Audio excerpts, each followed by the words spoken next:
میرا سوال یہ ہے کہ جو انگریز قوم کے بارے کہ یہ جو ہیں بہت ایک کامیاب قوم ہوئی ہے باوجود کہ بہت چھوٹا ملک اور ٹھیک ہے. چھوٹے ہونے کے، اور اس میں کیا ان میں کوئی خاص خوبی ہے جو دوسری قوموں میں نہیں پائی جاتی؟ کیا لگتا ہے آپ کو؟ خوبی تو ہے ایسی ہیں؟ کچھ ہے، مگر ہاں، کیا ہے جو آپ کا کیا خیال ہے؟ میرا خیال ایک تو آرگنائزڈ آرگنائزیشن کی بڑی وہ تو جرمن بڑے آرگنائز ہیں، ان سے زیادہ آرگنائز ہوتے ہیں وہ. عدل کا ان کا ایک زمانے میں ہے تھا ان کا بڑا عدل اور انصاف کا یہ اصل میں جتنی بھی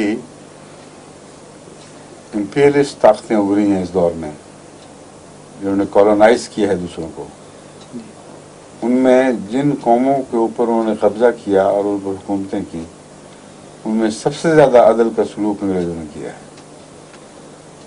اس کے تاریخ گواہ ہے، اس میں کوئی بھی شک نہیں، گنجائش نہیں. یعنی اب بحیثیت ایک حاکم کے انہوں نے یقیناً استحصال کیا ہے. کوئی حاکم بھی دنیا میں کسی اور جگہ حکومت کے شوق میں جا کے حکومت نہیں کرتا بلکہ استحصال کرتا ہے.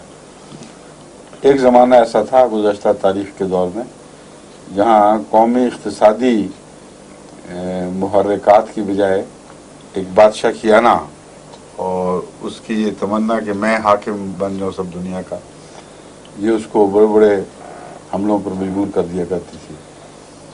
جس طرح سکندر اعظم نے قوم کی اقتصادی حالت کی خاطر وہ دنیا فتح نہیں کی، جی بلکہ اس زمانے میں ایک بڑے بڑے بادشاہوں کی انا کا ایک حصہ تھا. جتنا بڑا ملک کسی کو نصیب ہوگا اتنا بڑا بادشاہ بنے گا، تو پھر جی سب دنیا میں تخت تاراج کرتے پھرتے تھے. یہ وہ دور نہیں ہے. یہاں جتنی بھی کالونائزیشنز ہوئی ہیں، یعنی بعض استعماری طاقتوں نے دوسرے ممالک پہ قبضہ کیا ہے، بلا شبہ اس سے اقتصادی فائدے حاصل کرنا تھا. اور ان کی لڑائیوں کا آغاز ہی تجارتی کمپنیوں کے ذریعے ہوا ہے.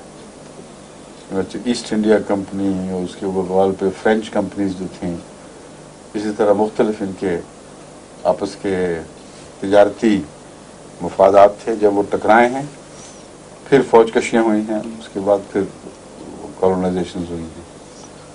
تو یہ ہے اصل بات. ان سب میں جتنا انصاف انگریز نے کیا ہے اتنا کسی اور نے نہیں کیا، اس میں کوئی شک نہیں.